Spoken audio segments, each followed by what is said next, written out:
ঢাকায় পৌঁছেছেন যুক্তরাষ্ট্রের উচ্চ পর্যায়ের ৫ সদস্যের প্রতিনিধি দল। বিকেলে আসবেন ডোনাল্ড লু। সকাল থেকে আবারও খুলল আশুলিয়া গাজীপুরে পোশাক কারখানা, শিল্পাঞ্চলে ফিরল কর্মচাঞ্চল্য। এবং কয়েকদিনে ভারী বৃষ্টিপাতে প্লাবিত কক্সবাজারের বেশিরভাগ এলাকা, লাখো মানুষ পানিবন্দী, আটকা পড়েছেন কয়েক হাজার পর্যটক।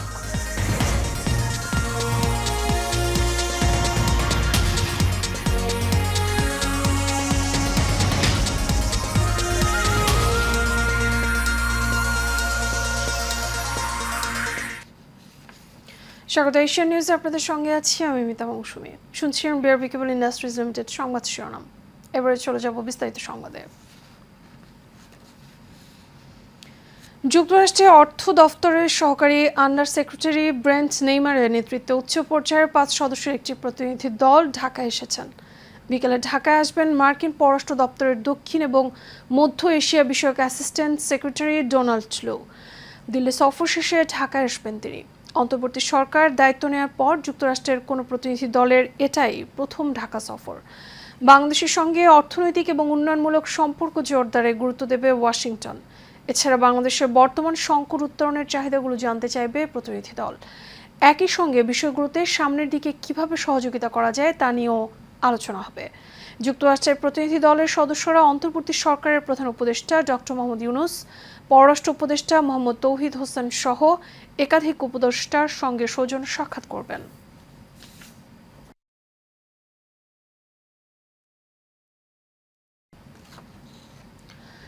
আজ সাভারে, আশুলিয়া এবং গাজীপুরের সকল শিল্প কারখানায় শান্তিপূর্ণভাবে কাজ শুরু হয়েছে। বৃষ্টি স্নাত সকালে শ্রমিকদের কারখানা যোগদানের চিত্র ছিল চোখে পড়ার মতো। গত কয়েকদিন নানা দাবি এবং অজুহাতে বেশ কয়েকটি কারখানায় দেখা দেয় শ্রমিক অসন্তোষ। অন্যদিকে নিরাপত্তাজনিত কারণেও কিছু সংখ্যক কারখানা বন্ধ রাখে কর্তৃপক্ষ। কারখানাগুলোতে নিরাপত্তা নিশ্চয়তা পেয়ে আজ সকল কারখানায় উৎপাদন শুরু হয়েছে। নিরাপত্তা নিশ্চিতে সেনাবাহিনী, বিজিবি, শিল্প পুলিশ এবং জেলা পুলিশের একাধিক টিম টহল দিচ্ছে। পুলিশ জানিয়েছে কোনো কারখানায় বিশৃঙ্খলার খবর পাওয়া যায়নি। নিরাপত্তাজনিত কারণে অল্প সংখ্যক কারখানা বন্ধ থাকলেও বাকি সব কারখানায় শান্তিপূর্ণভাবে চলছে।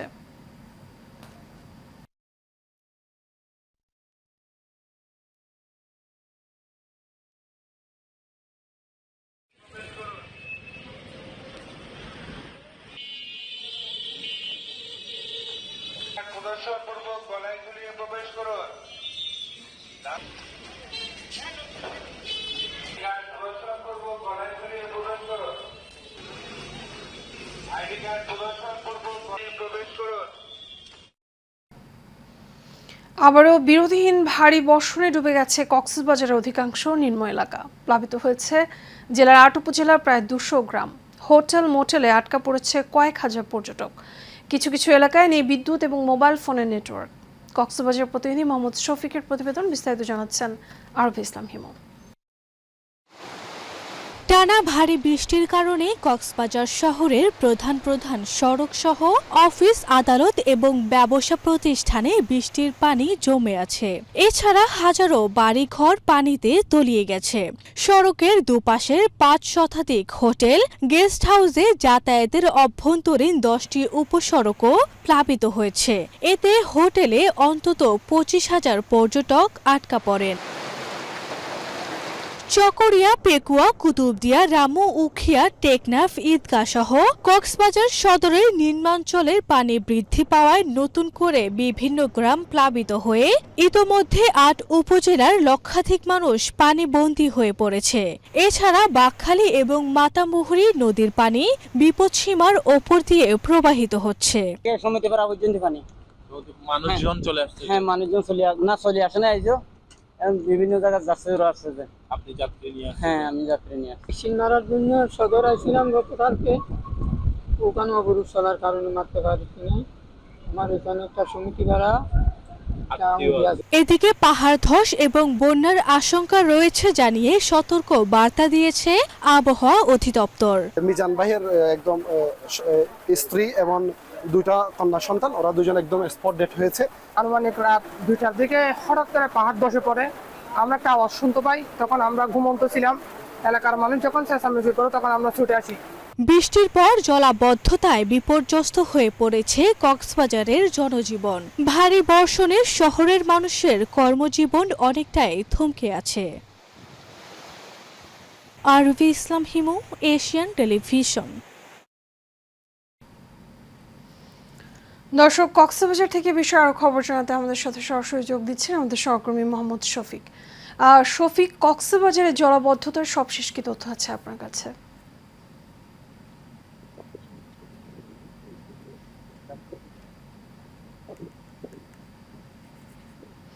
শফিক, আমাকে শুনতে পাচ্ছেন আশা করছি।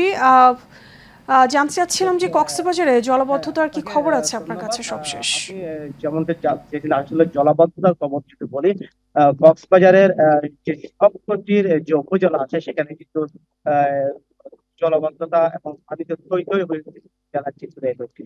তাছাড়া কক্সবাজার যে টানা 3 দিনের যে বৃষ্টি, অনেক ভারী বৃষ্টিতে কক্সবাজার শহরে মোহাম্মদী পাড়া, কুতুবদিয়া পাড়া এবং সদরে পুরুলিয়া, রামু এবং সহ জেলার উকিয়া টেকনাফ সবকিছু কিন্তু জেলার বিভিন্ন এলাকায় প্লাবিত হচ্ছে। এবং আমরা ইতিমধ্যে খবর পেয়েছি প্রায় 2 লক্ষ মানুষ পানিবন্দী রয়েছে এবং 200 গ্রাম কিন্তু পানিতে কিন্তু জড়িয়ে রয়েছে।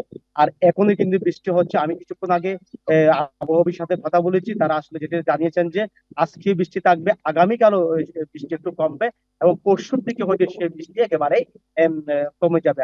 আর যারা দুর্গত এলাকা রয়েছে সে দুর্গত এলাকার জন্য কিছুক্ষণ আমি কক্সবাজার জেলা প্রশাসকের সাথে কথা বলেছি, তিনি বলেছেন 4টি উপজেলায় ইতিমধ্যে প্রায় 45 মেট্রিক টন চাল সেখানে কিন্তু বরাদ্দ দেওয়া হয়েছে এবং কক্সবাজার শহর সহ বিভিন্ন উপজেলার মধ্যে 1250 প্যাকেট শুকনো খাবার এবং পাশাপাশি আরেকটি খবর বলে টেকনাফে এই পর্যন্ত প্রায় 350 মানুষ কিন্তু আশ্রয় কিন্তু তারা কিন্তু পাচ্ছে।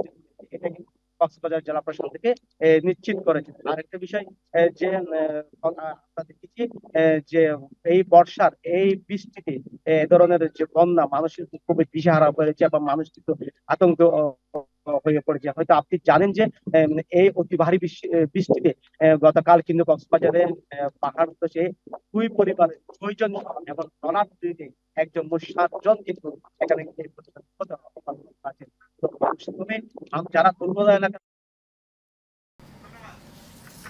শফিক, আপনাকে অসংখ্য ধন্যবাদ। দর্শক, কক্সবাজার থেকে আমাদের সঙ্গে যুক্ত হয়েছিলেন সহকর্মী শফিক। দর্শক, এই মুহূর্তে সাভার থেকেও আমাদের সঙ্গে শিল্পাঞ্চলের আরো খবর জানাতে আমাদের সঙ্গে এই মুহূর্তে সরাসরি যুক্ত হবে আমাদের সহকর্মী জহুরুল ইসলাম লিটন। লিটন, আপনার কাছে জানতে চাচ্ছিলাম যে আজ শিল্পাঞ্চলে আইন শৃঙ্খলা বাহিনীর তৎপরতা কেমন দেখছেন?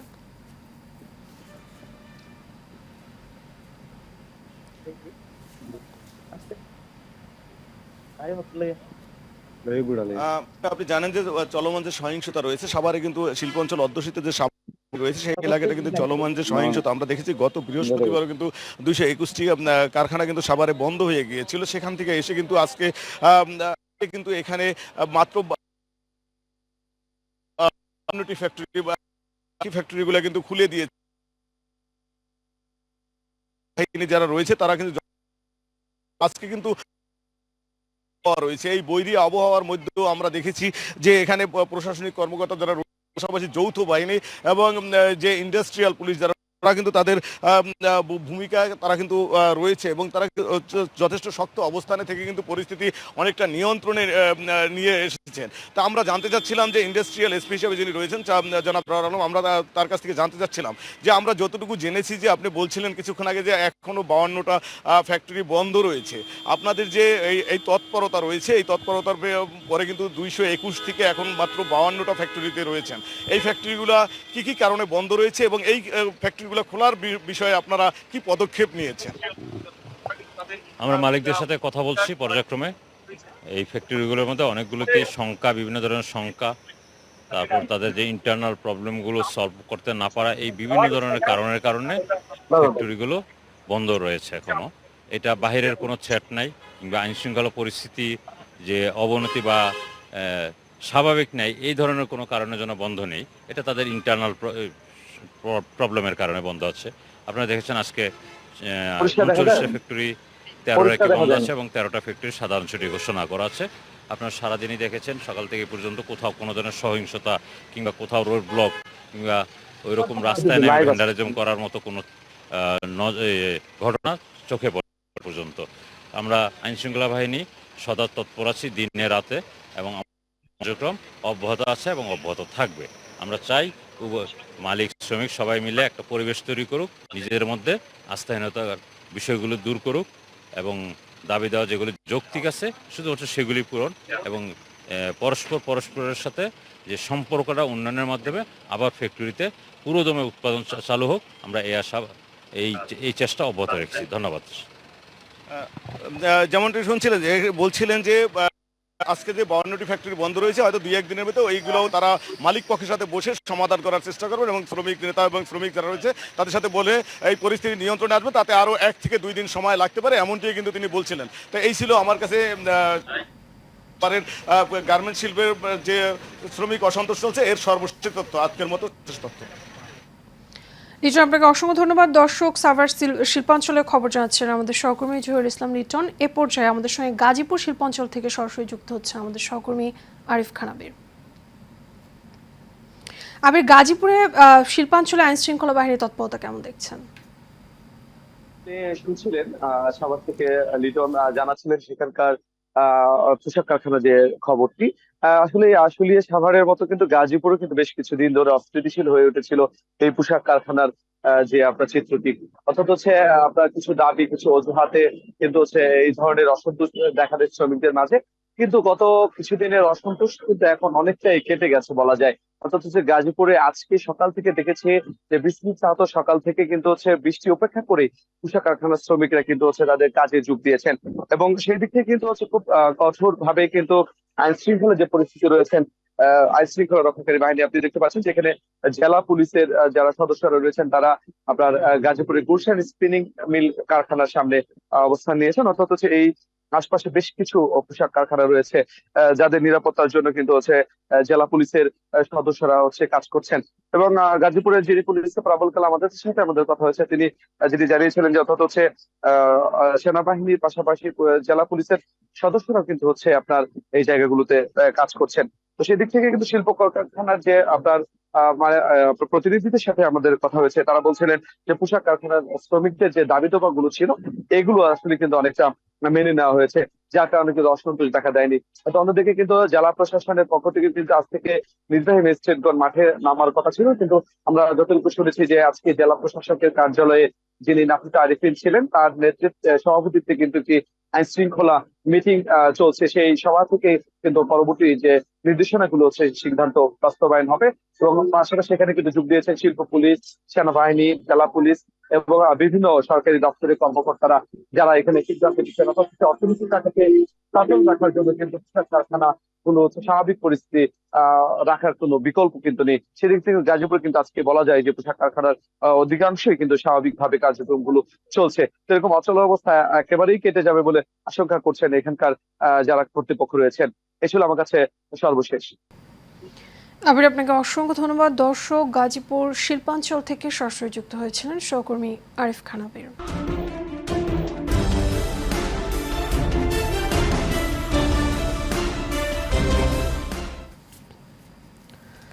গোপালগঞ্জে বিএনপির গাড়িবহরে হামলায় স্বেচ্ছাসেবক দলের 2 নেতা নিহত হয়েছেন এবং সময় টিভির চিত্র সাংবাদিক HM মানিক সহ আহত হয়েছেন অন্তত 30 জন। জেলা সদরের ঘোনাপাড়া এলাকায় এই ঘটনা ঘটে। নিহতরা হলেন স্বেচ্ছাসেবক দলের নেতা শওকত আলী দিদার এবং মহানগর স্বেচ্ছাসেবক দলের নেতা লিটন। এর মধ্যে নিহত শওকত আলী দিদার বাংলাদেশ ক্রিকেট বোর্ডের আম্পায়ার এবং বাংলাদেশ জাতীয়তাবাদী স্বেচ্ছাসেবক দলের কেন্দ্রীয় নেতা ছিলেন। স্থানীয় আওয়ামী লীগের নেতাকর্মীরা এই হামলা চালিয়েছে বলে অভিযোগ বিএনপি নেতাকর্মীদের।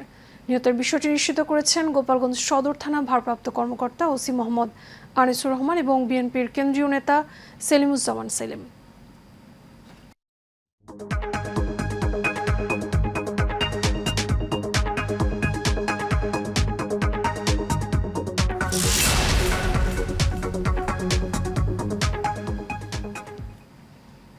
এক্সিম ব্যাংক বাণিজ্য সংবাদ। দেশে অর্থনৈতিক চাকা সচল রাখতে সকল বিভেদ ভুলে গার্মেন্টস শিল্পকে রক্ষা করতে শ্রমিকদের নিজ নিজ কর্মস্থলে যোগদান করতে বলেছেন বাংলাদেশ পোশাক প্রস্তুতকারক এবং রপ্তানিকারক সমিতির সভাপতি খন্দকার রফিকুল ইসলাম। সমাবেশে প্রধান অতিথির বক্তব্যে খন্দকার রফিকুল ইসলাম জানান, বাংলাদেশের অর্থনীতি টিকে আছে গার্মেন্টস শিল্প এবং প্রবাসীদের রেমিটেন্সের উপর, তাই সকলে ঐক্যবদ্ধভাবে কাজ করার আহ্বান জানান তিনি। এ সময় সাভারের সাবেক সংসদ সদস্য ডাক্তার দেওয়ান সালাউদ্দিন বাবুর সভাপতিত্বে সমাবেশে বিশেষ অতিথি হিসেবে উপস্থিত ছিলেন হামিম গ্রুপের চেয়ারম্যান এবং সাবেক সংসদ সদস্য এ.কে আজাদ, সাভার উপজেলা পরিষদের সাবেক ভাইস চেয়ারম্যান দেওয়ান মোহাম্মদ মঈনুদ্দিন বিপ্লব সহ স্থানীয় কয়েক হাজার পোশাক কারখানার শ্রমিকরা। চলতি মাসের 11 দিনে দৈনিক গড়ে রেমিটেন্স এসেছে $9.49 কোটি। আগের বছরের একই সময়ের তুলনায় প্রায় দ্বিগুণ রেমিটেন্স এসেছে। এখন পর্যন্ত একক কোনো মাসে সর্বোচ্চ $260 কোটি রেকর্ড রয়েছে 2020 সালের 16 জুলাই মাসে। পুরো মাসে এ ধারা বজায় থাকলে সেপ্টেম্বরে $284 কোটি উপরে গিয়ে ঠেকতে পারে। সরকার পতনের পর গত আগস্টে ব্যাংকিং চ্যানেলে $222 কোটি রেমিটেন্স এসেছিল। শিক্ষার্থীদের আন্দোলনকে কেন্দ্র করে জুলাই রেমিটেন্স কমে $191 কোটি নেমেছিল। এদিকে রেমিটেন্স বাড়লেও এশিয়ান ক্লিয়ারিং ইউনিয়নে জুলাই আগস্টের $137 কোটি পরিশোধের পর রিজার্ভ কমে $20 বিলিয়ন নিচে নেমেছে। বুধবার রিজার্ভ দাঁড়িয়েছে $19.44 বিলিয়ন। 24তম প্রতিষ্ঠা বার্ষিকী উদযাপন করল দেশের অন্যতম প্রধান অ্যাগ্রো পেস্ট প্রতিষ্ঠান ইয়ন গ্রুপ অব ইন্ডাস্ট্রিজ। রাজধানীর তেজগাঁওস্থ ইয়ন কনভেনশন সেন্টার অনুষ্ঠানের প্রধান অতিথি ছিলেন ইয়ন গ্রুপ অব ইন্ডাস্ট্রিজ চেয়ারম্যান এবং ব্যবস্থাপনা পরিচালক মমিনুদ্দৌলা। তিনি বলেন, অল্প পুঁজি নিয়ে স্বল্প পরিসরে নিরাপদ এবং স্বাস্থ্যসম্মত খাদ্য নিশ্চিতকরণের লক্ষ্যে 24 বছর আগে যাত্রা শুরু করেছিল ইয়ন গ্রুপ। শত প্রতিকূলতা সত্ত্বেও আমাদের লক্ষ্য কখনো বিচ্যুত হয়নি, যা ভবিষ্যতে অব্যাহত থাকবে ইনশাআল্লাহ। বক্তব্য রাখেন ভাইস চেয়ারম্যান এবিএম মেজবাউদ্দৌলা, অবসরপ্রাপ্ত chief people's officer Sultan Mahmud, chief finance officer Mohammad Shamsuzzoha. অনুষ্ঠানে বিগত বছরের সাফল্যের জন্য সেরা সেলস অ্যাচিভারদেরকে সম্মাননা প্রদান করা হয়। এর সাথে শেষ করবো এশিয়ান নিউজ। তার আগে বিআরবি কেবল ইন্ডাস্ট্রিজ লিমিটেড সংবাদ শিরোনামগুলো জানাবো আরও একবার।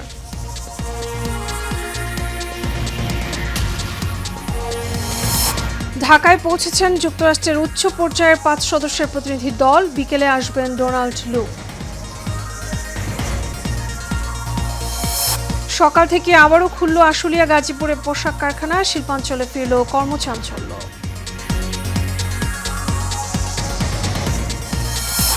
এবং কয়েকদিনের ভারী বৃষ্টিপাতে প্লাবিত কক্সবাজারের বেশিরভাগ এলাকা, লাখো মানুষ পানিবন্দী। আটকা পড়েছেন কয়েক হাজার পর্যটক। এশিয়া নিউজ এ পর্যন্তই। আমাদের পরবর্তী সংবাদ দেখার আমন্ত্রণ রইল। এতক্ষণ সাথে থাকার জন্য ধন্যবাদ সবাইকে।